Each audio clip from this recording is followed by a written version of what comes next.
नमस्कार. आपला 7वा अध्यायातला विषय असा चाललेला आहे की भगवंतानी अर्जुनाला तू माझ्याशी अनन्य हो, म्हणजे तुला आणखीन काही जाणायचं शिल्लक राहणार नाही, अशी सुरुवात केली अध्यायाला. आणि त्यानंतर मग मला जाणायचं कसं, हा जो काही अर्जुनाचा प्रश्न होता त्याला नंतर विभूती योग येणार आहे, पण आत्ता काही विभूती भगवंतांनी सांगितल्या की मला कुठे कुठे पाहशील.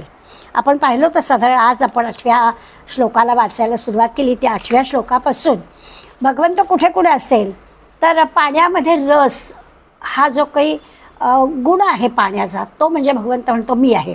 किंवा चंद्रसूर्याचा प्रकाश हा मी आहे. वेदांमधला ओंकार भगवंत म्हणतो मी आहे. आकाशामधला शब्द तो मी आहे.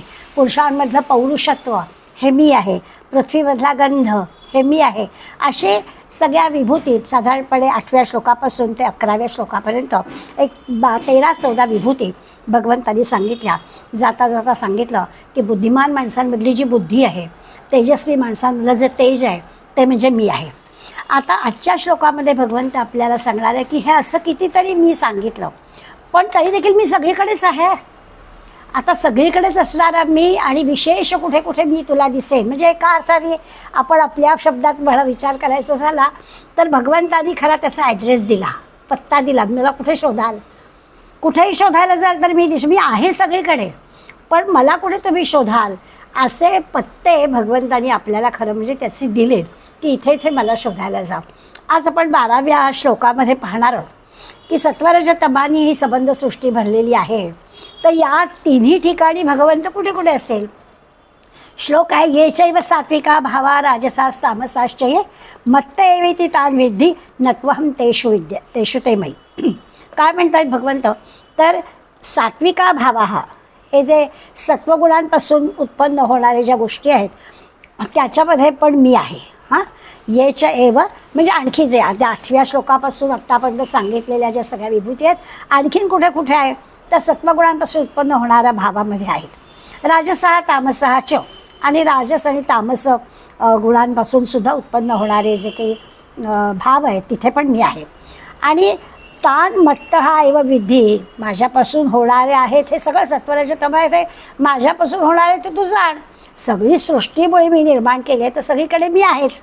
पण एक महत्त्वाचा विषय या श्लोकामध्ये पुढे आहे की जो आपल्याला समजून घ्यायचा आहे की सगळीकडे मी आहे, सगळीकडे मी आहे आपल्याला कळलं आणि आपण ते वारंवार आपल्या संस्कृतीमध्ये प्रकर्षाने दाखवून दिलेलं आहे की वस्तूला पाय लागला तरी आपण लगेच नमस्कार करतो. ह्याचा अर्थ त्या निर्जीव वस्तूमध्ये सुद्धा भगवंत आहे असा संस्कार आपल्यावरती आहेच. पण पुढे म्हटलं आहे तू तेषु अहम ते मयी न, म्हणजे वास्तविक पाहता त्यामध्ये मी आणि ते माझ्यामध्ये नाही. सगळीकडे असणाऱ्या मीचं पुढल्या अर्ध्या चरणात भगवंतानी वर्णन असं केलं की हो सगळ्यांमध्ये मी आहे खरं आहे, पण त्यांच्यात मी नाही, माझ्यात ते नाहीत. म्हणजे काय, माझ्यामध्ये ते नाहीत म्हणजे काय. आधी उदाहरणादाखल म्हणून उदाहरणं देऊन झाली की मी कुठे कुठे असेल, आणि आता मात्र वास्तविक पाहता त्यामध्ये मी आणि ते माझ्यामध्ये नाही. असं जे तेषु अहम ते मयी न असं म्हटलेलं आहे. मत्त एवेति तान विद्धी नत्वहम तेषु ते मयी. या अर्ध्या चरणाचा आज आपल्याला विचार जास्त करून करायचा आहे. म्हणजे पहिल्या 3 अर्धचरणांच्या मदतीनं या अर्ध्या चरणाचा विचार करायचा गोष्ट खरी आहे. परंतु मग या सत्वरज तम या सगळ्यांमध्ये आहे भाव, याचा अर्थ अस्तित्व, की या सत्वरज तमामध्ये माझं अस्तित्व आहे. सत्वरज तम काही गोष्टींमध्ये दिसतं, काहीमध्ये दिसत नाही. म्हणजे दिसणाऱ्या काही गोष्टी सात्विक आहेत, काही गोष्टी तामसिक आहेत, काही गोष्टी राजस आहेत, आणि न दिसणाऱ्या पण आहेत. आपण एखाद्या माणूस सात्विक आहे असं ठरवतो, त्याच्या काही खुणा आपल्याकडे असतात आणि त्यावरून आपण ते ठरवतो की हा तामसिक आहे का, राजसिक आहे का, सात्विक आहे ते. त्यामुळे दिसणारं आणि न दिसणारं अशा दोनही गोष्टींमध्ये आपल्याला भावं म्हणजे त्याचं अस्तित्व कळतं. आता म्हणजे काय, तर आपण असं म्हणू की संत साहित्य आहे, वेद आहे, काही आचारनिष्ठ अशा म्हणजे चांगलं कसं आचरण करायचं अशा ज्या गोष्टी आहेत, किंवा आपल्या गीतेमध्ये उल्लेख झालेला आहे की गाय, ब्राह्मण, अग्नी, गंगा, अग्नीच्या साक्षीने आपण सगळ्या गोष्टी करतो, पवित्र अशी आपली गंगा, किंवा वनस्पतींमधला पिंपळाचा वृक्ष, अशा ज्या अनेक दिसणाऱ्या वस्तू आहेत, या सगळ्यांमध्ये सात्विक भाव, सात्विक अस्तित्व आहे. अशी आपण मोठी यादी करू शकतो की सात्विक गुण कुठल्या कुठल्या गोष्टीमध्ये दिसतो. वस्तूंची, पक्वान्नांची, झाडांची, नद्यांची, पर्वतांची, कितीही मोठी यादी आपण करू शकतो की हे दिसणाऱ्या गोष्टींमध्ये हा सात्विक भाव आहे, त्याचं सात्विक अस्तित्व या वस्तूंमध्ये आहे असं आपण म्हणू. न दिसणाऱ्या ज्या आहेत, मग भक्ती आहे, ज्ञान आहे, वैराग्य आहे, चांगलं आचरण करणाऱ्या ज्या काही जे काही गुण आहेत त्या सगळ्यांमध्ये सात्विक भाव, सात्विक अस्तित्व आहे. पण ते न दिसणार आहे, ते कृतीतून दिसेल, परंतु आपल्याला भक्ती दाखवता येणारी गोष्ट नाही, वैराग्य दाखवता येणारी गोष्ट नाही, पिंपळ दाखवता येणारा, गंगा नदी दाखवता येणारी अशी आहे. त्यामुळे सात्विक अस्तित्व दिसणाऱ्या काही गोष्टींमधलं आपल्याला दाखवता येतं, न दिसणाऱ्यांमध्ये पण सात्विक अस्तित्व असतं. अगदी याच पद्धतीने राजसाचा आणि तामसाचा विचार केला तर आपल्याला दिसेल की राजस अस्तित्व कशामध्ये आहे, तर साधारणपणे क्षत्रिय किंवा प्राण्यांमध्ये घोडा, वानर, पशु, नद्या, झाडं या सगळ्यांमध्ये दिसणारं जे आहे ते दिसणारं राजस असं भाव सांगता येईल. किंवा हर्ष म्हणजे न दिसणाऱ्यांमध्ये म्हणायचं झालं तर गर्व आहे, दर्प आहे, अभिमान आहे, हा अगदी हास्यसुद्धा आहे. या सगळ्या गोष्टी ज्या आहेत त्या राजस अस्तित्व असणाऱ्या पण दाखवता न येणाऱ्या अशा आहेत.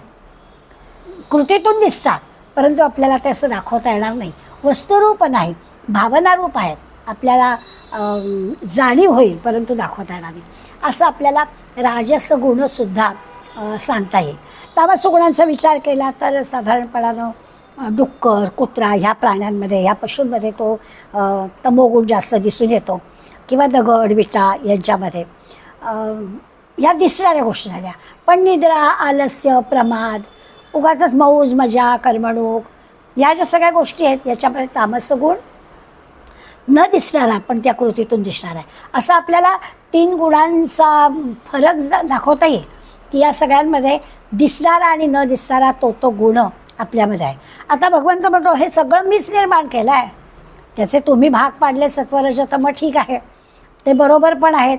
काही गोष्टी दिसणाऱ्या, काही न दिसणाऱ्या आहेतही, पण त्या सगळ्या मीच निर्माण केलेल्या आहेत. आणि असं असून सुद्धा यात मी नाही, निर्माण मी केला आहे पण त्यात मी नाही. हा भाव जो आहे तो आपल्याला बघायचा आहे. ज्ञानेश्वर माऊलींनी आपल्याला हे समजून घेण्यासाठी खूप चांगली मदत केलेली आहे आपल्याला दिसेल. कारण माऊलींच्या पद्धतीप्रमाणे माऊलींनी हा मुद्दा पटवून देण्यासाठी अनेक दृष्टांत आपल्याला दिले आणि त्या दृष्टांताचा आधार घेतला तर आपल्याला हा मुद्दा लगेच पटेल. माऊलींचा म्हणणं असं आहे किंवा त्यांनी पहिला जो दृष्टांत दिला आहे तो असा आहे की आपल्याला आपण जागा असतो किंवा आपल्याला स्वप्न पडतं किंवा आपल्याला गाढ निद्रा लागते. या तिन्ही गोष्टी आपल्या अनुभवाच्या आहेत. एक तर आपण जागे असतो, एक तर आपल्याला स्वप्न पडतं आणि एक तर आपण गाढ निद्रेत असतो. आता या 3 ज्या आपल्याला अवस्था आहेत, अनुभवण्याच्या अवस्था आहेत, आपल्याला सगळ्यांना याचा अनुभव आहे. या 3 कोणत्याही 2 अवस्था एकाच वेळेला आपण अनुभवत नाही. आपण जागेपण आहोत आणि स्वप्न पण वेळलं आहे, आपण जागेपण आहोत आणि पण गाढ निद्रेचा अनुभव घेतला आहे, असं घडत नाही. किंवा स्वप्नात आहोत आणि आपण जागे आहोत, कुठल्याही या 3 अवस्थांमधल्या कुठल्याही 2 अवस्था एका वेळेला नसतात. एका वेळेला एकाच अनुभवाचा आपण विचार करू शकतो, तो एकच अनुभव आपण अनुभवू शकतो, बरोबर आहे. आणखीन एक गोष्ट असं आहे की या 3ही अवस्थांसाठी त्याच्या मुळाशी झोप नावाची, निद्रा नावाची गोष्ट आवश्यक आहे. झोपेमध्येच आपल्याला कळेल की स्वप्न पडणं म्हणजे काय, गाढ निद्रा म्हणजे काय, आणि झोप आहे म्हणजे जागृती नाही म्हणजे काय. त्यामुळे या सगळ्या अवस्थांच्या मुळाशी एक महत्त्वाची अवस्था आहे ती म्हणजे निद्रा. आता माऊली आपल्याला सांगतात की झोप आली की जागृती नाही, झोपेतच स्वप्न पडतं आणि झोपेमुळेच जागृती, स्वप्न किंवा जागृती आणि स्वप्न यांचा म्हणजे या दोघांचा संबंध नाही, कुठल्याही 2 गोष्टी एकत्र येऊ शकत नाहीत असं आपण पाहिलं. असं सगळं आहे. आता आपल्या लक्षात येईल की एका ह्या झोप गोष्टींमुळे ह्या 3 गोष्टी आपल्याला कळल्या. एक तर जागृतावस्था, स्वप्नावस्था आणि गाढ निद्रावस्था, या 3 अवस्था कळल्या. तसं सत्व, रज, तम या भगवंतापासून निर्माण झालेले आहेत पण त्यात तो नाही. स्वप्नामध्ये झोप नाही, जागृतावस्थेत झोप नाही, गाढ निद्रेमध्ये ती झोप नाही, असं सगळं आहे. तसंच म्हणे आहे.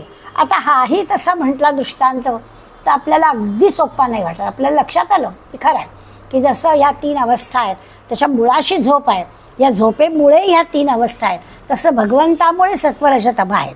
पण सत्वरजतममध्ये भगवंत नाही. आणखीन एक माऊली दृष्टांत देतात. सभोवताली असणाऱ्या सगळ्या मंडळींना मुद्दा पटावा असा माऊलींचा भाव आहे. त्यामुळे ते आणखीन दृष्टांत देऊन आपल्याला मुद्दा पटवतात. ते म्हणतात की एखादं बी, नेहमीचा दृष्टांत आहे पण यासाठी तो वापरायचा, की ती जी बी आहे त्यातून अंकुर फुटतो, त्या अंकुरातून मुळं येतात, खोड येतं, अगदी बरोबर आहे, फूलसुद्धा येतं. परंतु आता मुळं आली, खोड आलं, फांद्या आल्या, अगदी फूल पण आलं, तरीसुद्धा हे सगळे जे आहेत ते त्या एका बीचे परिणाम आहेत.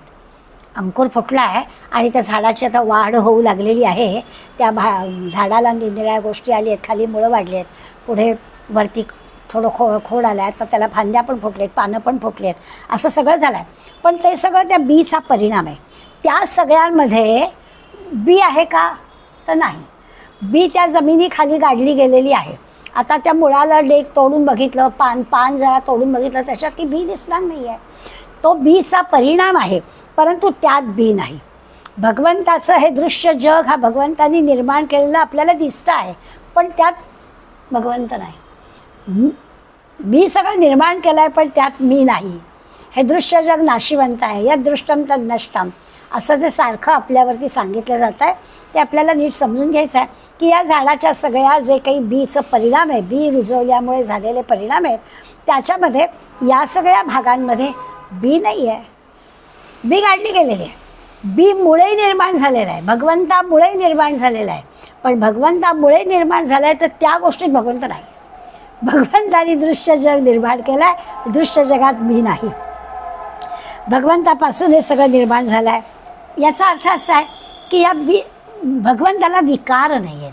हे जे काही आहे त्या बीपासून हे विकार निर्माण झाले, तसा हा जो काही दृश्य जग आहे हे विकार आहेत, त्याच्यामध्ये भगवंत नाही. देव कधीच विकारी नाही आहे. त्यामुळे भगवंतानी निर्माण केलेल्या जगामध्ये भगवंत म्हणतो की यात मी नाही. माऊली आणखीन उदाहरण देतात. माऊली म्हणतात आकाशामध्ये ढग येतात, ढगात आकाश नाही. ढगात पाणी आहे, पाण्यात ढग नाही. पाण्याच्या घर्षणानं वीज निर्माण होते, पण विजेत पाणी नाही. अग्नीपासून धूर निर्माण होतो, धुरात अग्नी नाही. दुधापासून दही तयार होतं, दह्यामध्ये दूध नाही. त्या दह्यापासून ताक वगैरे वगैरे, मुळात दूध असतं, दुधापासून हे सगळे पदार्थ निर्माण होतात, अगदी तुपापर्यंत. या सगळ्यांमध्ये मूळ असणारं दूध नाही. निर्मिती दुधापासूनच झाली. अगदी तसंच भगवंतापासून या संबंध सगळ्या सृष्टीची निर्मिती झालेली आहे. निर्माण झालेल्या गोष्टीमध्ये ते मूळ रूप नाही आहे. आता एवढ्या सगळ्या दृष्टांतातून आपल्याला नक्कीच लक्षात आलं असेल की निर्मिती भगवंतांनी केली आहे, परंतु भगवंत त्यात नाही. आणखीन एक गोष्ट याच्यातून लक्षात येईल की एकातून दुसरी गोष्ट निर्माण झाली. आता आपण पाहिलं की दुधातून दही किंवा काय लोण्यातून तूप, असं एकातून दुसरी गोष्ट निर्माण झाली आणि असं दिसलं की त्या दुसऱ्या गोष्टीत पहिली नाही. म्हणजे पहिली मुळे दुसरी झाली, पण दुसऱ्यात पहिली आता दिसत नाही. आता पुन्हा तीच वस्तू पाहू म्हटलं तर नाही शक्य होणार. छान साजूक तूप तयार आहे, अहो याची दुधापासून दूध दाखवा तर नाही दाखवता येणार. दुधापासून तयार झालं निरनिराळ्या प्रक्रिया करून करून करून, परंतु आता मूळ जे त्याचं होतं ते आता दिसणार नाही. तसं सत्वरजतम हे भगवंतापासून निर्माण झाले, पण भगवंत त्यामध्ये नाही. आता हा जो काही मुद्दा आपण पाहतोय याच्यावरती लोक काही आक्षेप घेतील. म्हणजे एखादा व्यसनी माणूस असं म्हणेल की अरे वा, सगळी सृष्टीचं भगवंताने निर्माण केली आहे, तर मग काय दारू तंबाखू या गोष्टीसुद्धा भगवंतानेच निर्माण केलेल्या आहेत, मग त्या करायला काहीच हरकत नाही, व्यसन करायला काहीच हरकत नाही, असं एखाद्याला वाटण्याची शक्यता आहे. मग असं होऊ नये म्हणून भगवंतानी सांगितलं की मला शोधायचं झालं तर सत्वगुणात शोधा. मी रजतमामध्ये नाही सापडणार, मी केलाय मीच निर्माण, पण सत्वात मला शोधा. आंबट ताकात शोधू नका, छान तुपामध्ये मला शोधा, असं भगवंतानी थोडक्यात सांगितलेलं आहे. याचा अर्थ असा आहे, खरंच आहे की या चंद्राला सूर्याकडूनच खरं म्हणजे प्रकाश मिळतो. सूर्य स्वयंतेजी आहे आणि चंद्रालासुद्धा त्याच्यामुळे प्रकाश मिळतो. पण म्हणून जर सूर्य शोधायचा तर कुठेतरी शोधून नाही चालणार, केव्हा तरी शोधून नाही चालणार. रात्री काही तो दिसणार नाही आहे, थांबावं लागेल, सकाळ व्हावी लागेल आणि मगच आपल्याला सूर्य दिसेल. तसं आहे की सगळं भगवंतापासून निर्माण झालं आहे, गोष्ट खरी आहे. पण भगवंत सगळीकडे नाही सापडणार. योग्य वेळेला योग्य ठिकाणी तो भगवंत सापडणार आहे. म्हणून त्याचे ॲड्रेसेस आपल्याला आधीच्या श्लोकामध्ये प्रत्येक भगवंतांनी थोडक्यात सांगितले की मला शोधायचं झाला तर तुम्ही कुठे शोधाल. आता संतांमध्ये शोधा, संत साहित्यामध्ये शोधा, सत्वामध्ये मला शोधा, मी सापडेन असा त्याचा अर्थ. पुण्यकारक गोष्टींमध्ये शोधा, भक्तीमध्ये मला शोधा, ज्ञानामध्ये मला शोधा. कुठेतरी अज्ञानामध्ये, कुठेतरी मोहामध्ये, कुठेतरी गैर गोष्टींमध्ये मला शोधायला जाऊ नका. निर्माण मीच केली आहे, परंतु तिथे मी सापडणार नाही. आता एकदा भगवंत सापडला की मग सत्वरजतम हा भेद पण राहत नाही बरं का. आता आणखीन एक बारीक मुद्दा आपण लक्षात घ्यायचा आहे की सगळं त्यांनीच निर्माण केलं आहे, पण त्यात तो कुठे शोधायचा हे आपल्याला कळलं पाहिजे. त्यात सगळीकडे तो नाही आहे. किंबहुना तो सांगतो आहे की मी निर्माण केलं आहे पण मी त्यात नाही. मग आपल्याला जो शोधायचा आहे तो कसा शोधायचा, काही दिसणाऱ्या गोष्टीमध्ये, काही न दिसणाऱ्या गोष्टीमध्ये आपल्याला तो हुडकून काढावा लागणार आहे. आणखीन एक गोष्ट आहे, एकदा का आपल्याला हे सगळं कळलं म्हणजे भगवंत एकदा सापडला की मग आपल्याला सत्वरजतम भेदच राहत नाही. मग चांगली गोष्ट वाईट गोष्ट उगाचच आपल्याला आधी वाटतं आहे, परंतु एकदा भगवंत कळला की सगळीकडेच जर भगवंत आहे तर आपल्याला चांगला माणूस वाईट माणूस, ज्ञानी माणूस अज्ञानी माणूस, श्रीमंत माणूस गरीब माणूस असे भेद आपल्या मनात येणारच नाही. जेव्हा आपल्याला भगवंत कळतो तेव्हा सत्वरजतम हे वेगळे राहणार नाहीत. आता याचा विचार केला तर आपल्याला काय जे जे भूत जे जे भेटे भूत ते ते मानिजे भगवंत असं जे आपण नेहमी म्हणतो ना, ते इथे आहे की सगळीकडे भगवंतच आहे. जोपर्यंत तो कळत नाही तोपर्यंत हे सगळे फरक आहेत. एकदा तो आपल्याला समजला की मग नाही. एकनाथ महाराज गुरुभक्त होते, अत्यंत निष्ठा होती जनार्दन स्वामींवर त्यांची. आणि एकदा असं घडलं, पैठणला राहत होते, सकाळी स्नान करून घरी येत होते, तेवढ्यामध्ये ना बाहेर गावून येणाऱ्या अशा बैलगाडीतनं प्रवास असायचे त्यावेळेला. तर बऱ्याच बैलगाड्या पैठणमध्ये प्रवेश करत असताना त्यांना दिसल्या. सहजच त्यांनी त्या बैलगाडीतल्या गाडीवानाला विचारलं, काय गाडीवान दादा कुठून आलात? आणि मग त्या गाडीवान दादानी सांगितलं दौलताबादहून आलो. आणि मग नाथाने इतका मनापासून आनंद झाला. खरं तर काय तो गाडीवान अनोळखी, तरी देखील दौलताबादहून आलेत म्हणजे जणू की जनार्दन स्वामींच्या तिथूनच ते आलेत. म्हणून त्यांनी गाडीवानाला, अगदी त्या बैलांना, त्या गाडीला अगदी मनापासून नमस्कारच केला. हा हा बरं झालं, म्हणजे जणू की दुरू भेटला. आपण सुद्धा पुष्कळदा म्हणतो बघा की गडावर चाललात का समर्थाला नमस्कार सांगा, हं गोंदवल्यावर चाललात का महाराजांना नमस्कार सांगा. हं त्याच्यामागे आपला भाव हाच असतो की त्या ठिकाणी त्यांचं अस्तित्व आहे. आणि म्हणून नाथाने ना त्या सगळ्यांना नमस्कार केला, अगदी गाडीवानाला वगैरे, जणू काही त्या रूपांमध्ये आपल्याला सद्गुरूच भेटलेत असा त्यांना आनंद झाला. ही जी भावना आहे, ही गुरुंवरची जी श्रद्धा आहे, ही जी गुरुंवरची निष्ठा आहे, ती इतकी वंदनीय आहे, म्हणजे इतकी श्रद्धेय आहे की त्यांना या गाडीला, गाडीमध्ये, गाडीवानामध्ये, त्या बैलामध्ये सगळेच जण ते श्रद्धेयच त्यांना वाटले. असं जे की आहे, आता ते काही सद्गुरू नाहीत. या ज्या गोष्टी त्यांनी नमस्कार केला तो सद्गुरू समजून केला, त्यामध्ये सद्गुरू नाही आहे. सगळीकडे भगवंत आहे असं जे की आहे, पण आत्ता आपण पाहिलं की हो सगळीकडे भगवंत आहे. त्या भगवंतावरच्या निष्ठेमुळे, त्या सद्गुरूंवरच्या निष्ठेमुळे त्यांच्या गावाहून आलेल्या त्या गाडीला, बैलांना, गाडीवानाला नाथ महाराज नमस्कार करतात. याचा अर्थ काय? तर याचा अर्थ हाच आहे की त्यांनी जणू काही त्यांचं अस्तित्व, त्यामुळे त्याला भाव असा होता. पण म्हणजे काय हे म्हणजे सद्गुरू आहेत का? तर नाही, पण तिथून आल्यामुळे नमस्कार केला. त्यामुळे एकदा का आपण भगवंत ओळखता आला की मग सत्वरजतम हा फरक राहत नाही. मग बैल वेगळा, गाडीवान वेगळा असं नाही, सगळीकडे सद्गुरूंचंच दर्शन होतं. नुसत्या स्मरणाने, नुसती त्यांची आठवण झाली की दौलताबादहून ही मंडळी आली आणि नाथांच्या मनामध्ये हा भाव आला. आणखी एक शंकराचार्यांचा प्रसंग कदाचित यापूर्वी मी सांगितलं असेल, पण मला सत्वरजतम हा फरकच जाणवत नाही. जेव्हा भगवंत कळतो तेव्हा हे सत्वरजतम जाणत नाही. तर आचार्यसुद्धा ज्या गावी राहायचं ना तिथे 5 घरी भिक्षा मागायचे. तसं एक दिवस एका गावामध्ये सगळेजण उतरले होते आचार्यांबरोबर, त्यांचे अनेक शिष्य समुदाय पण होता. आणि आचार्य नेहमीप्रमाणे 5 घरी कटोरं घेतलेलं होतं आणि 5 घरी भिक्षा मागायला गेले. तर वाटेमध्ये ना दारूचं दुकान लागलं आता शंकराचार्यांना काही भेदच नाही आहे. एखादं दुधाचं दुकान आहे, मग त्यांनी कटोऱ्यात दूध घातलं काय, आणि दारूचं दुकान आहे त्यांनी कटोऱ्यामध्ये दारू घातली काय, त्यांच्या दृष्टीने सारखंच होतं. ते त्याच भावनेनं ते पिऊन टाकत होते. आणि आचार्यांनी खरंच त्या दुकानामध्ये खरं तर दुकानदारांनी नाकारलं, परंतु तुमच्याकडे जे आहे ते वाढा असं आचार्यांनी म्हटल्यावर त्यांनी दारू घातली आणि मग ती पण त्यांनी घेऊन टाकली. पण लोकांचं लक्ष होतं. आणि हे काय आचार्यांना हे शोभणारी गोष्ट नाही, आचार्याने असं कसं केलं. आचार्यांच्या कानावर गोष्ट आली, बोलले काय नाही. मोठी माणसं बोलत नाहीत, कृतीने दाखवतात. दुसऱ्या वर्षी जी 5 घरं होती दुसऱ्या दिवशीची भिक्षेसाठी, त्याच्यामध्ये एक काच तयार करण्याचा कारखाना होता. आणि असा तो काच तयार करण्यासाठी तो सगळा रस असा खूप मोठी हे लागली होती, शेगडी होती आणि त्याच्यावर तो रस आटत ठेवलेला होता. आणि मग त्या काचेचा रस आणि तिथे ते भिक्षा मागायला गेले. त्या लोकांनी सांगितलं की हे की घर नाही आहे इथे, भिक्षा आम्हाला काहीच घालता येत नाही.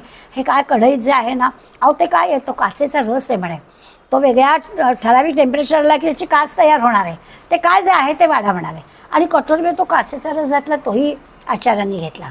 आता हे जे काही आहे ना, ते सत्वरज तम वेगळं नाहीच त्यांना जाणवत. सगळा निर्माण केला आहे ते भगवंतानी केला आहे.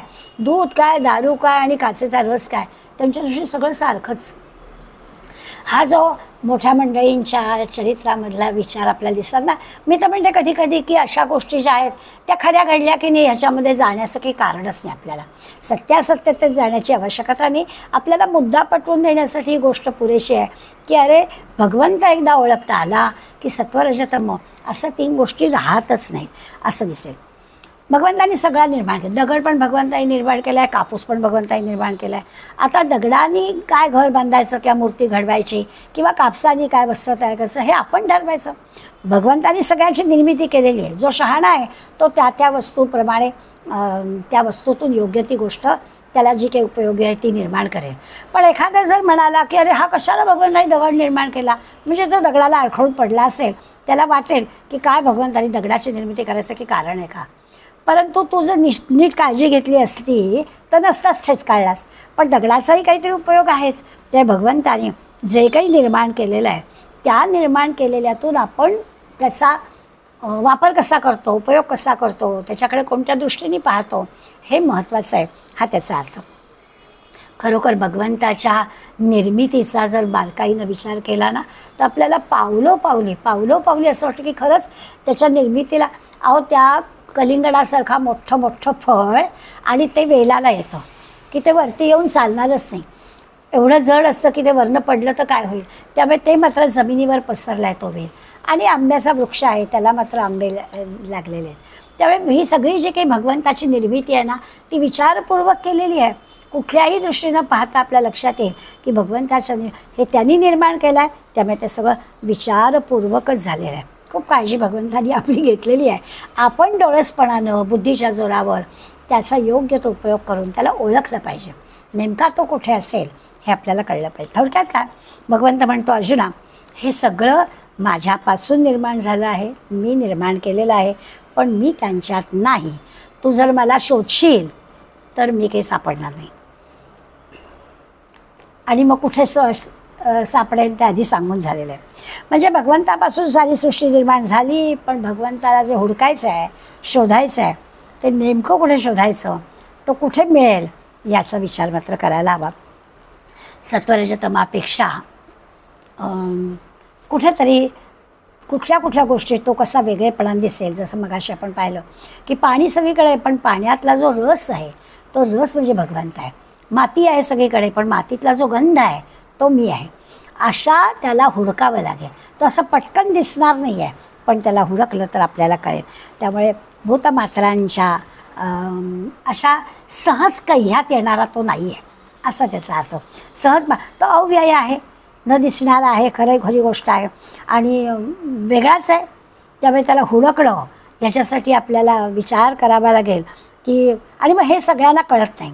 म्हणून तर अर्जुनासारख्याला भगवंत सांगतोय की तू अनन्य हो, म्हणजे तुला आणखीन काही कळायचं बाकी राहणार नाही.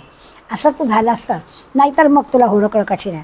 भगवंताने आपला जो पत्ता सांगितला आहे ना त्याच्यामध्ये बुद्धिमत्तांमुळे बुद्धी किंवा तेजस्वीमुळे तेज असं सांगतात. तेज कसं दाखवणार ते आपल्याला त्यांच्या सहवासामध्ये, बुद्धिवान लोकांच्या, तेजस्वी लोकांच्या सहवासात गेलं तर त्यांचं आचरण आपण पाहिलं की आपण त्याच्यावरून सांगतो की हां, अमुक अमुक व्यक्तींना अशी आहे.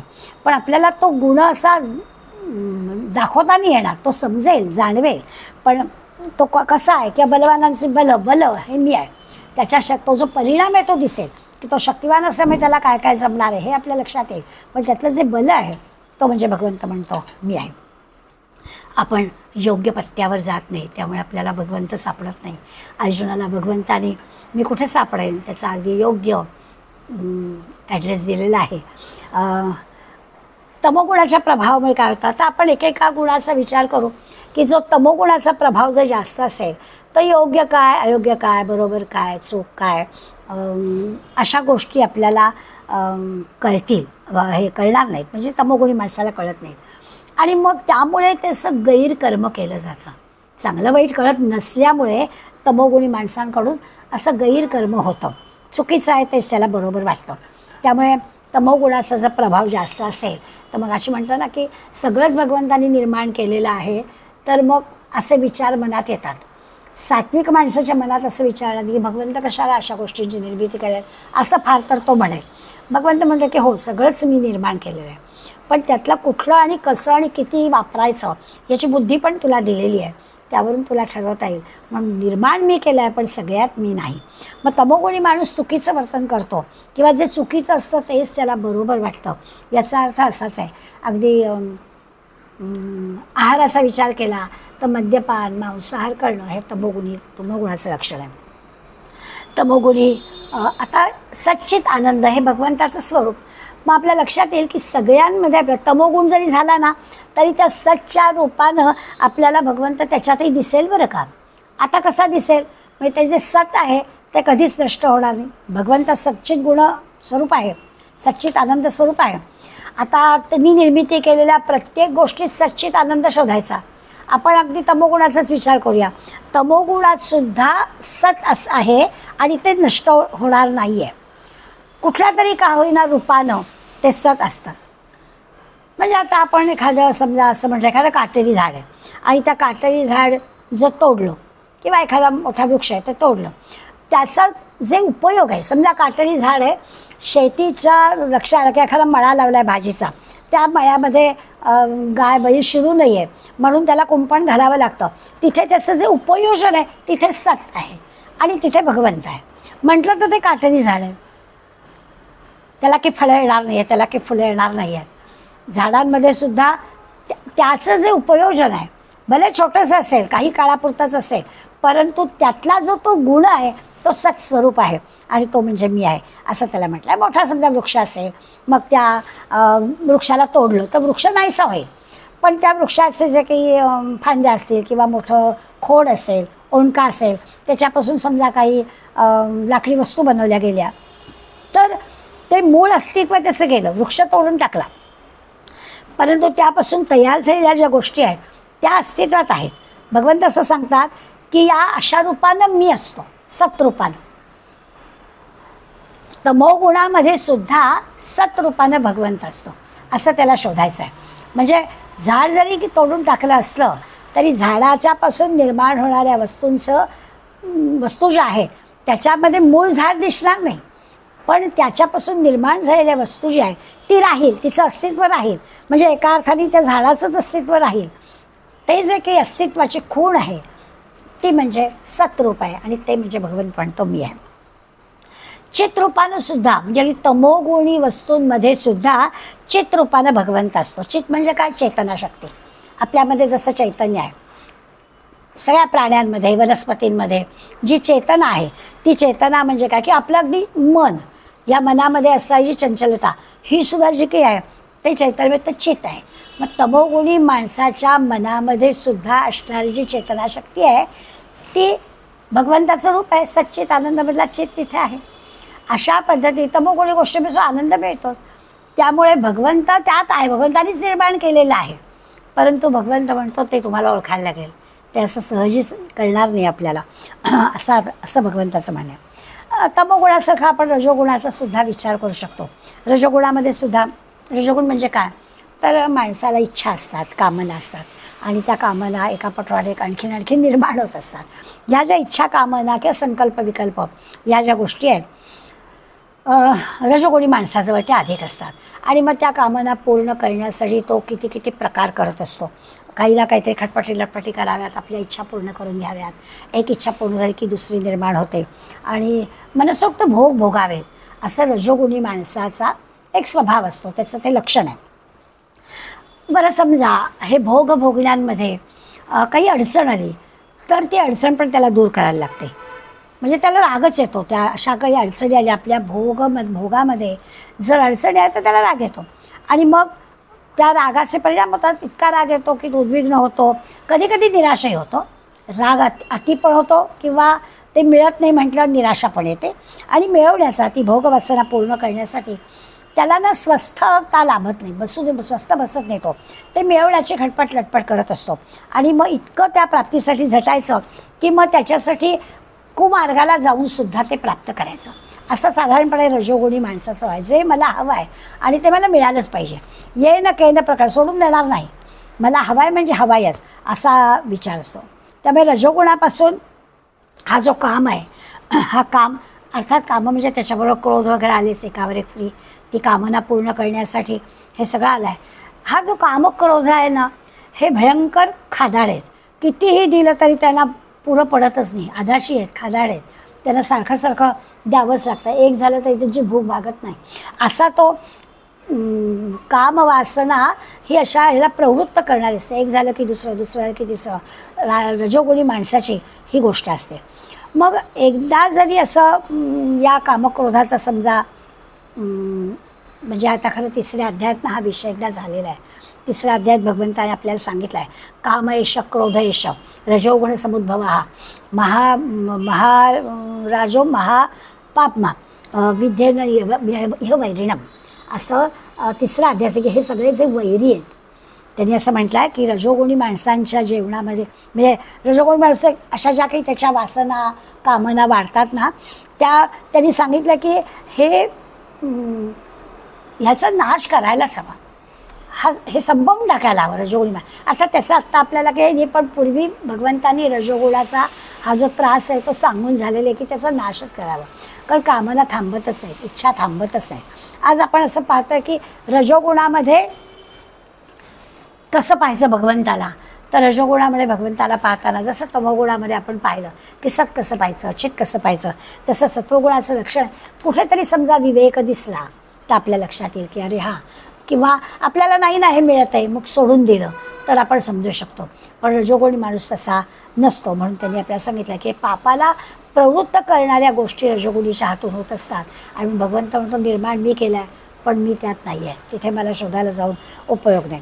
आणखीन एक गोष्ट सांगतायत की सत्वगुण कसा शोधायचा, तर आपल्याला सगळ्यांना माहिती आहे की जो विवेकानं वागणारा आहे, ज्याचं श्रद्धायुक्त अंतःकरण आहे, अगदी जो सावध आहे, दक्ष आहे, विचारी आहे, विवेकी आहे, अशा माणसाचं जे काही असा माणूस जे काही काम करतो त्याला बरोबर कळतं ना योग्य काय आहे, अयोग्य काय आहे, आपलं काय चुकतं आहे, कुठे चुकतं आहे, काय बरोबर आहे, काय केलं म्हणजे यश आपल्याला मिळेल, या सगळ्या गोष्टींचा विचार करून तो करतो आणि अयोग्य गोष्टी तो टाळतो आणि योग्यच गोष्टी करायला जातो. त्याला आपण सत्वगुणी म्हणतो.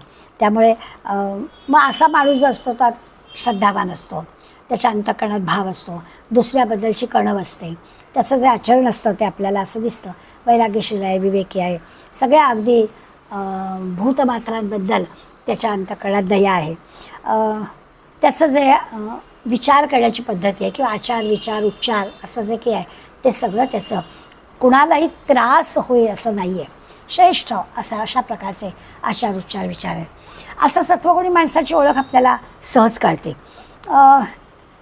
या सत्वरजतमाच्या आहारांचा पण विचार नंतरच्या अध्यायामध्ये आपल्याला येणारच आहे. पण इथे पण आपल्याला जाता जाता कळतं, जसं मगाशी तमोगुणांमध्ये म्हटलं की मद्यपान मांसाहार जसं त्याला आहे, तसं रजोगुणांमध्ये आपल्याला ज्याला तळण तिखट खारट आंबट अशा गोष्टी आवडतात तो समजा रजोगुणी. आणि त्याच्या उलट सत्वगुणी जो माणूस आहे त्याला मात्र अत्यंत साधं जेवण आवडतं, भुकेसाठी लागणाऱ्या गोष्टी ते मिळालं की पुरे असा सत्वगुणी माणूस असतो. अमुकच एक आहार हवा आहे अमुकच एक मला लागतं असा भाव त्याच्याजवळ नसतं. असं आपल्याला सहज तिघांच्या मधला फरक सांगता येईल. मराठे काकांनी त्यांच्या पुस्तकामध्ये हा विषय आपल्याला समजून देण्यासाठी एक चांगल्या पद्धतीनं छान समजून दिलं. ते म्हणतात की सृष्टीमध्ये 3 तत्व आहेत. अगदी म्हणजे आता चालला आहे आपला सत्वरजतमाचा तोच विषय, पण थोडं सायंटिफिकली किंवा शास्त्रीय शब्द वापरून त्यांनी आपल्याला सांगितलं की सृष्टीमध्ये 3 तत्व आहेत. एक म्हणजे द्रव्य शक्ती आहे. द्रव्यशक्ती म्हणजे ज्याला आपण मॅटर म्हणतो ती आहे. दुसरी गोष्ट क्रियाशक्ती आहे, ज्याला आपण ॲक्टिव्हिटी म्हणतो. मॅटर लागतं, ॲक्टिव्हिटी लागते. आणि तिसरी जी ज्ञानशक्ती आहे, नॉलेज लागतं.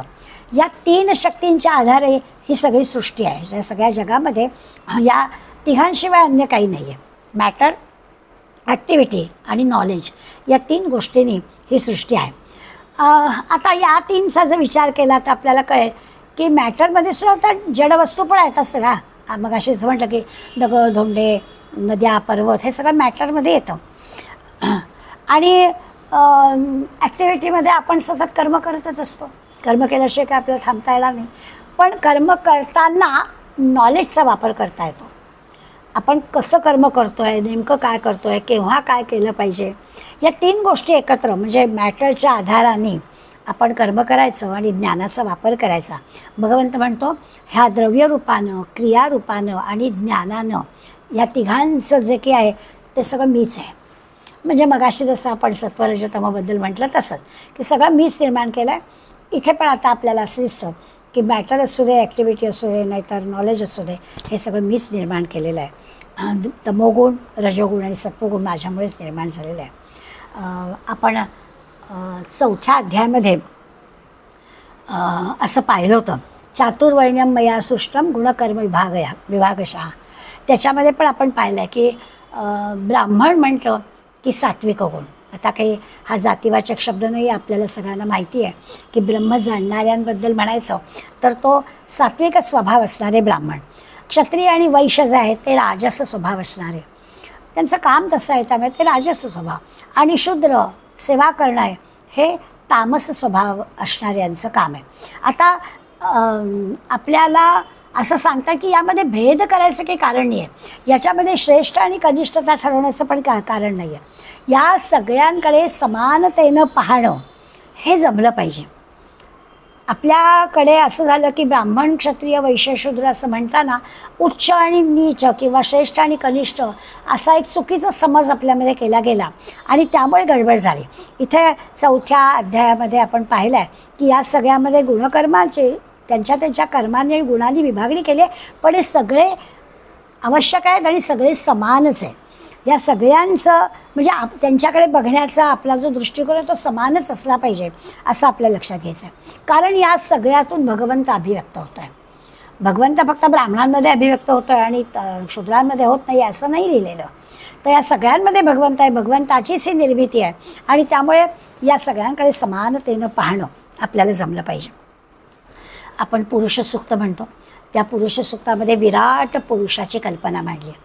त्याच्यातला जो एक श्लोक आहे, ब्राह्मणस्य मुखमासीत बाहुराजन्य कृता उरुतदस्य द्वेष्य पद्भ्याम शूद्रो अजायता. अगदी हेच वर्णन या श्लोकामध्ये, पुरुष सूक्तामधल्या या श्लोकामध्ये केलं आहे, मंत्रामध्ये केलं आहे. ब्राह्मणस्य मुखमासीत, आपल्या शरीराचा विचार केला तर आपलं जे मुख आहे ते म्हणजे ब्राह्मण म्हणायचं. बाहुराजन्य कृता, क्षत्रिय म्हणजे बाहूंमध्ये क्षत्रिय आहे. उरुतदस्य द्वेष्य, वैश्य जे आहेत ते पोटाचा म्हणजे व्यापारी आहेत, त्यामुळे सगळा पोटाशी संबंध आहे तो त्यांचा आहे. आणि शूद्र आहेत, सेवाभावी आहेत, ते म्हणजे पद्भ्याम शूद्रो अजायता. तर ह्या पुरुष सूक्तामधला जो पुरुष आहे तर पुरुषाचं वर्णन करताना सुद्धा या चारींचा विचार केला आहे. आता शरीर उत्तम चालण्यासाठी जितकी मेंदूची आवश्यकता आहे तितकीच पायांची सुद्धा आवश्यकता आहेच. त्यामुळे या चारीही गोष्टींची आपल्याला गरज आहे. याच्यामध्ये श्रेष्ठ म्हणून ब्राह्मण आणि पायाचं काम म्हणून पायही तितकेच आवश्यक आहेत. प्रत्येकाचंच कार्य हे महत्त्वाचं आहे आणि हे समजण्यासाठी भगवंतांनी आपल्याला या एका श्लोकातून ही गोष्ट सांगितली की प्रत्येक हे माझंच रूप आहे, पण नत्वहम तेषु ते मयी, पण त्यांच्यात मी नाही. पायात शोधायला मला जाऊ नका. सद्गुरू असतील तर त्यांच्याच चरणात मी मिळेल, सगळ्यांच्या पायात मी मिळणार नाही आहे. त्यामुळे केवळ बुद्धींच्या ह्याच्यात जाऊ नका, तिथे अहंकार निर्माण झाला तर तुम्ही सापडणार नाही. त्यामुळे ह्या सबंध शरीरामध्ये मी आहे, पण तुम्हाला कुठे जावे तर त्यात मी नाही. निर्माण मीच केलं आहे, पण मीच सगळीकडे सापडणार नाही. आणखीन एक उदाहरण दिलं जातं नेहमी. समुद्र म्हणाला की ह्या सगळ्या लाटा ज्या आहेत ना त्या माझ्यामध्ये आहेत. आपल्याला दिसतं की समुद्राच्या पाण्यावरती लाटा येतात, पण लाटांमध्ये समुद्र नाही. समुद्रावरती लाटा आहेत, समुद्रामुळे त्याची निर्मिती होते, लाटांचा जन्म होतो. समुद्राचा जन्म होत नाही, समुद्र असतोच आणि लाटा मात्र निर्माण होतात आणि जातात सुद्धा. आता तो लाटांचा जन्म म्हणजे लाटा निर्माण पण होतात समुद्रामध्ये, काही काळ समुद्रावर राहतात, एका पाठोपाठ येत असतात, त्या विरूनही जातात समुद्रामध्ये.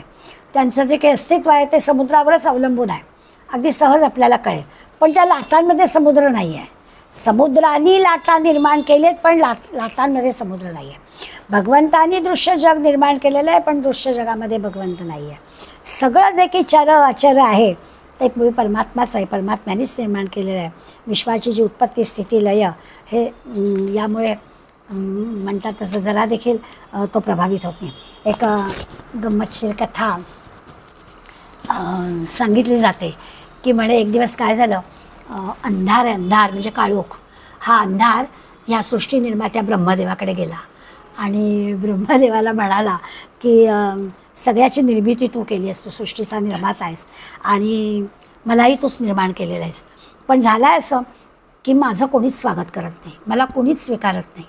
आणि त्यातल्या त्यात तू निर्माण केलेला सूर्य आहे ना, तो सूर्य तर इतका सारखा माझ्या मागे लागतो की जिथे मी म्हणजे जिथे जिथे राहतो तिथून तो मला पळवूनच लावतो, मला अस्तित्वच नाही राहत. तो जिथे जिथे येतो तिथून मला पळूनच जावं लागतं. त्यामुळे मी फार त्रासलो आहे, कृपा कर आणि मला काहीतरी न्याय दे. असं हा अंधार काळोख ब्रह्मदेवाकडे आपली कैफियत घेऊन गेला. ब्रह्मदेवाने म्हटलं ठीक आहे आणि त्यांनी सूर्याला बोलावलं आणि हजर झाला सूर्य.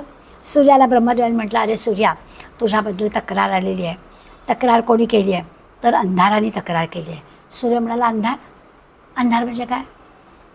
सूर्याला अंधार म्हणजे काय माहीतच नाही.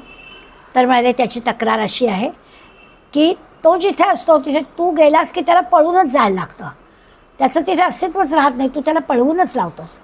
सूर्य म्हणाला की मी ओळखतच नाही त्याला, तर मी त्याला हुसकवण्याचं काही कारणच नाही आहे, मी कशाला त्याला हुसकवीन, मी अजून त्याला पाहिलाच नाही, माझी एकदा ओळख तरी करून द्या, असं ब्रह्मदेवाला त्यांनी सांगितलं.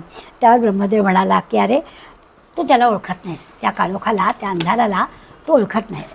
प्रकाशाच्या विरुद्ध असणारा हा अंधार आहे, तर तो सूर्य कसा काय त्या अंधाराला ओळखेल?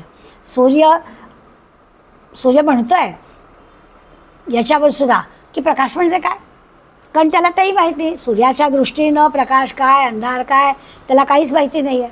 यायचं द्रष्टेपणाने बघायचं आणि जायचं, आणि मग तोच आहे एवढंच फक्त त्याला कळतं. की तसं भगवंताचं आहे की मीच आहे, परमेश्वर आहे, पण परमेश्वर दृष्टीनं जीव, जगत, ईश्वर सगळं तोच आहे. आपल्याला हे सगळे फरक कळत आहे, जीव आहे, जगत आहे आणि तो परमेश्वर आहे.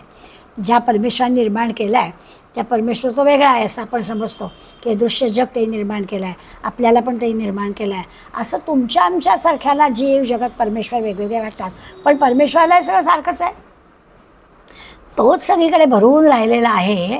त्यामुळे त्याला जीव, जगत आणि तो ह्याच्यात वेगळे पण नाही आहे.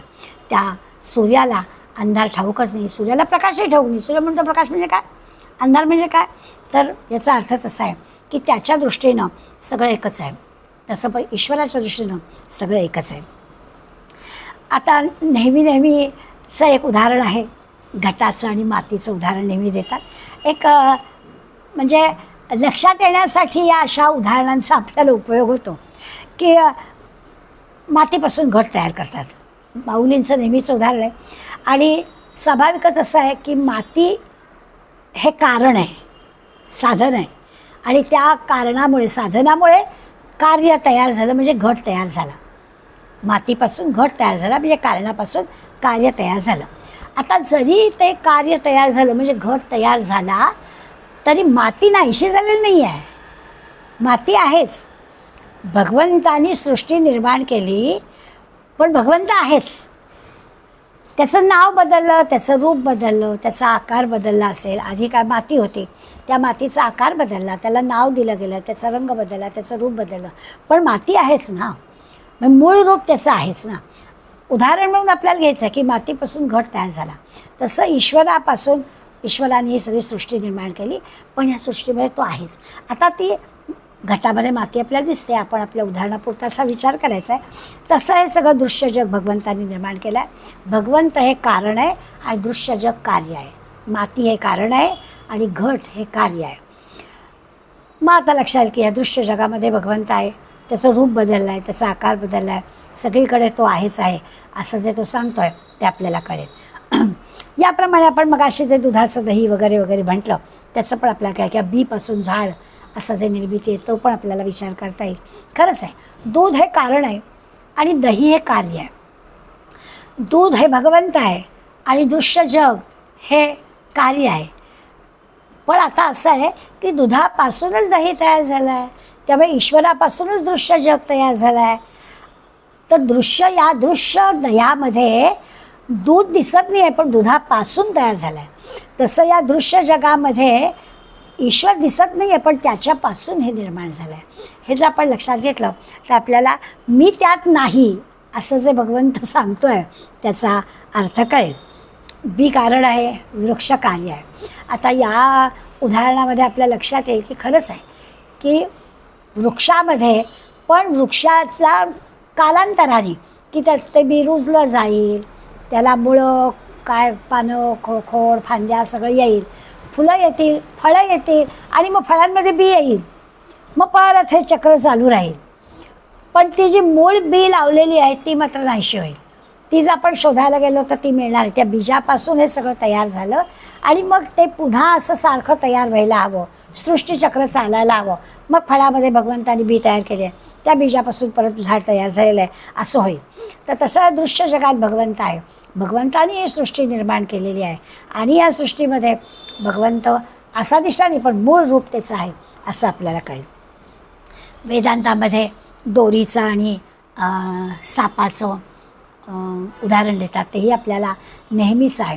पण ते कुठल्या दृष्टिकोनातून आपण पाहतो आहे त्याच्यावर आपल्या लक्षात येईल की दोरीच्या ठिकाणी काय आहे तर साप आहे असं वाटतं.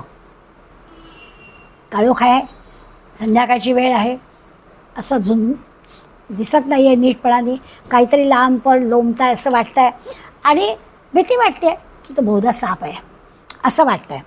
पण मग जेव्हा आपल्याला कोणीतरी प्रकाश आणून देतं, बॅटरी आणून देतं, तो प्रकाश पडतो म्हणजे ज्ञान होतं. ते ज्ञान झालं की मग लक्षात येतं की अरे साप नाही आहे, दोरीच आहे. हे झालं आपल्या दृष्टीने, ज्ञानाने आपल्याला सत्य काय आहे ते जाणता येतं. पण आपण जर यांनी विचार केला म्हणजे आपल्या दृष्टीने विचार केला तर हे बरोबरच आहे. कारण प्रथम साप आहे असं वाटलं आणि प्रथम साप आहे असं वाटलं, आपल्याला वाटलं याचं कारण म्हणूनच आपल्याला भीती वाटली. बरं, आपल्याला साप नावाची गोष्ट माहिती आहे, त्याचे परिणाम आपल्याला माहिती आहेत, त्यामुळे आपल्या दृष्टीने विचार केला तर आधी साप आहे म्हणून भीती वाटली, मग नंतर समजलं की दोरी आहे, साप नाहीच आहे म्हणजे नव्हताच असं होईल. पण आपण आता दोरीच्या दृष्टीने विचार केला तर साप नव्हताच, कधीच नव्हता, दोरीच होती आणि दोरीच होती. साप आहे हा आपल्याला झालेला आभास होता, मुळात नव्हतंच काही. दोरीच्या दृष्टीने विचार केला किंवा सत्यतेच्या दृष्टीने विचार केला तर साप नव्हताच, दोरीच होती. पण आपल्याला असं वाटलं की तो साप आहे. हा जो केला आभास किंवा या शास्त्रीय भाषेमध्ये त्याला अध्यास असं म्हणतात, तर तो असा आभास होतो की विवरतो असं त्याला म्हणतात. तर हे जे की आहे ते कशामुळे होतं, ज्ञान नसल्यामुळे होतं. म्हणजे सापाच्या परिणामाचं ज्ञान आहे म्हणून भय आहे, ते भय दूर करण्यासाठी ज्ञान लागतं. ते ज्ञान लागलं, प्रकाश पडला ज्ञानाचा की सत्य काय ते उलगडतं. आता हे जे आहे ना हे आपल्याला जीव जगत ईश्वर यांचाही संबंध असाच आहे. आपण दोरी आणि साप हा जो काही विषय आहे तर जे खरं आहे ते कसं कळणार, ईश्वर खरं आहे, ईश्वराने हे सगळं निर्माण केलेलं आहे, हे कळण्यासाठी त्या ईश्वर सगळीकडे ईश्वरच आहे. तसं इथे भगवंताच्या दृष्टीने विचार केला तर सत्व रज तम किंवा काय आणखीन शब्द आपण वापरतो, जीव आहे, माया आहे, हे सगळं जग आहे, किंवा उत्पत्ती स्थिती लय आहे, निर्मिती करतो, काही काळ राहतो आणि मग प्रलय पण होतो. या सगळ्याच्या गोष्टी आहेत. त्याच्यामध्ये केवळ आपल्याला तोच, म्हणजे त्यांनी म्हटलं ना, अस्ति किंचन, दुसरं काही नाहीच, मीच आहे असं आपल्याला कळतं. पण आपण त्याला वेगवेगळी नावं दिलेली आहेत. तर आपल्या दृष्टीनं हे सगळं वेगळं वेगळं आहे असं वाटतं, म्हणून आपण त्याला सत्वरजतम पण म्हटलं. त्याच्या दृष्टीने सगळं एकच आहे. मग आपल्याला नाथांच्या किंवा आचार्यांच्या बोलण्याचा अर्थ कळतो की जेव्हा ईश्वराची ओळख होते त्यावेळेला सत्वरजतम काही राहतच नाही. मग आता आपल्या दृष्टीने आपण विचार केला तर आपल्याला जीव जगत ईश्वर वेगळे दिसतात, कारण आपल्याला ईश्वर वेगळा आणि आपण वेगळे आहोत, त्यामुळे आपल्याला असं दिसतं. ईश्वराच्या दृष्टीने विचार केला तर जीव जगत ईश्वर सगळं सारखंच, दृश्य जग नाहीसं होणार आहे. त्यावेळी तो म्हणतो की हे मीच निर्माण केलं आहे, परंतु मी त्यामध्ये नाही आहे, मी कुठे असेन ते पण तुम्हाला सांगितलेलं आहे. मग त्याच्या दृष्टीने पाहिलं तर काय, चांगलं वाईट, यश अपयश, जय पराजय, सुख दुःख, असं जे की आपल्या दृष्टीत द्वैत वगैरे आहे ना, ते सगळं द्वैत आहे आणि ते बरोबरच आहे, ते खरंच आहे असं आपल्याला वाटतं. भगवंताच्या दृष्टीने नाही वाटत. भगवंताच्या दृष्टीनं असं काही नाहीच आहे. त्याच्या दृष्टीनं त्याचं जे अस्तित्व असलं, म्हणजे ह्या सगळ्या गोष्टी ज्या आहेत सत्वरजतम, याचं अस्तित्व असलं तरी सत्यत्व नाही आहे. त्याच्या दृष्टीने काहीच नाही आहे. दृश्य जगच मुळी नाशिवंत आहे, त्यामुळे नाहीच आहे. आपल्याला मात्र ते जे काही आहे त्या सगळ्या अस्तित्वावर आपण दिसत आहे ना आपल्याला, म्हणून आपण त्या अस्तित्वाचा विचार करतो आणि तो करत नाही. आपण सारखं सारखं ब्रह्मसत्य जगन मिथ्या असं म्हणतो, तर ते जगन मिथ्या म्हटलं तर ते मिथ्या याचा अर्थ खोटं नाही आहे. मिथ्या याचा अर्थ त्याचा अस्तित्वाचा विचार करण्याचं कारण नाही. आता दिसतं आहेच ना, त्यामुळे ते काय आपण, पण सत्यत्व नाही आहे. दिसतं आहे पण त्याचं सत्यत्व नाही आहे. दिसतं आहे पण ते खरं नाही आहे, त्यात रमण्याचं कारण नाही आहे. म्हणजे आत्ता जसं आपण म्हटलं दोरीवर जसा सापाचा आभास झाला, तो आभास आहे, खरा नाही आहे असं वाटतं आहे आपल्याला. तसं आपल्याला दृश्य जगामध्ये खरं आहे खरं आहे असं वाटतं आहे, प्रत्यक्षात ते काही खरं नाही आहे असं सांगतात. मग आता या सगळ्यातून आपण काय समजून घ्यायचं, एवढं सगळं आपल्याला तरी सांगितलं. या अर्ध्या ओळीसाठी आपल्याला आज विचार करायला लावला, की नाहीतर आपल्याला कळलं होतं, नैयशातला भाग नाही, की सगळीकडे ईश्वर आहे हा मुद्दा त्यांनी पटवून दिला होता. नव्हे जवळजवळ 13-14 विभूती त्यांनी आपल्याला सांगितल्या की मी कुठे कुठे असेल. म्हणजे मग अशी मी म्हटलं तसं की त्यांनी त्याचा ॲड्रेसच आपल्याला सांगितला, हे सगळं आपल्याला पटलं होतं.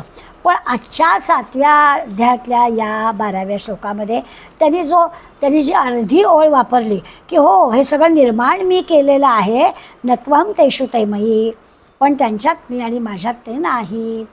इथे मात्र आपली हे आणली. मग याच्यातून आपण काय शिकायचं किंवा काय समजून घ्यायचं, तर समजून घ्यायचं एवढंच आहे की जीवनामध्ये ही सगळी अशी द्वंद्व असतातच. जसं आत्ता म्हटलं तसं की चांगलं काय, वाईट काय, योग्य काय, अयोग्य काय, सुख दुःख, जय पराजय, लाभ हानी, सगळे परस्पर विरुद्ध शब्द असणाऱ्या सगळ्या ज्या जोड्या आहेत त्या सगळ्या असतात. आणि या सगळ्यामुळे आपण प्रभावित होतो. 4 तारखेला आपण अनुभव घेतला, आपण ह्या सगळ्या येणाऱ्या बातम्यांनी प्रभावित होत होतो. असं वाटलं रे आपल्याला अपेक्षा काय होती आणि आपण ऐकतोय काय, असं सगळं आपण पाहत होतो. आता ह्यामुळे काय झालं, आपण विचार करायचा तो असा, जर का समीकृत्वा बघायचं असेल, सगळीकडे समान यांनी बघायचं असेल, जे होतं आहे ते सगळं ईश्वराच्यामुळेच घडतं आहे किंवा तो सगळा घडवणार आहे, तो सगळ्याचं निर्माण करताय, तर आपण प्रभावित होत नाही चाललं. आपल्या मनासारखं झालं की छान आणि मनाविरुद्ध झालं की आपल्याला दुःख, हे जे काही आहे हे होता का म्हणजे हे आपल्याला त्याच्यातून शिकायचं आहे की कुठल्याही गोष्टीनं मनासारखं किंवा मनाविरुद्ध घडत असताना आपण प्रभावित होणार नाही, कारण ही ईश्वराची निर्मिती आहे. हे आपल्याला याच्यातून शिकायचं आहे की तो भगवंत जे म्हणतो अर्जुना की हे सगळं मी निर्माण केलं आहे पण मी त्यात नाही, आणि आपण मात्र छोट्या मोठ्या गोष्टींमुळे आपल्या मनासारखं किंवा मनाविरुद्ध होतं, तेव्हा वेगळ्या वेगळ्या सुखदुःखाच्या नात्याने प्रभावित होतो. त्याच्यावर आपण लक्षात घ्यायचं आहे की आपण काय केलं पाहिजे, तर हे कुठल्याही यांनी आपण प्रभावित होणार नाही असा आपला प्रयत्न असला पाहिजे. आता असं आहे की त्याच्यासाठी खूप मोठी साधना लागते, त्याच्यासाठी मनाची खूप मोठी तयारी असावी लागते.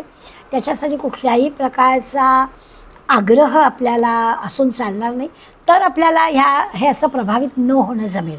जे आहे ते आहे तसं स्वीकारणं असं आपल्याला जमलं पाहिजे. त्यासाठी ही तयारी आपल्याला हवी. तरच आपलं मन असं शांत राहील. नाहीतर मनाविरुद्ध घडलं किंवा अनपेक्षित काही घडलं की दुःख होणं, अशांती येणं हे स्वाभाविकच आहे. तर भगवंत म्हणतो मी निर्माण करतो आणि मी त्यात नाही. याच्यातून आपण अनुभव काय घ्यायचा, तर कुठल्याही गोष्टींनी आपण फार प्रभावित होऊन जायचं नाही. जे जसं आहे ते स्वीकारायचं, तर आपल्याला शांतीचा, समाधानाचा अनुभव येईल. कुठल्याही प्रकारचा आग्रह आपला ठेवायचा नाही. अर्थात हे असं किती सांगितलं, किती वाचलं, किती ऐकलं तरी ते तसं घडत नाही आणि आपण छोट्या मोठ्या गोष्टींनी प्रभावित होतोच.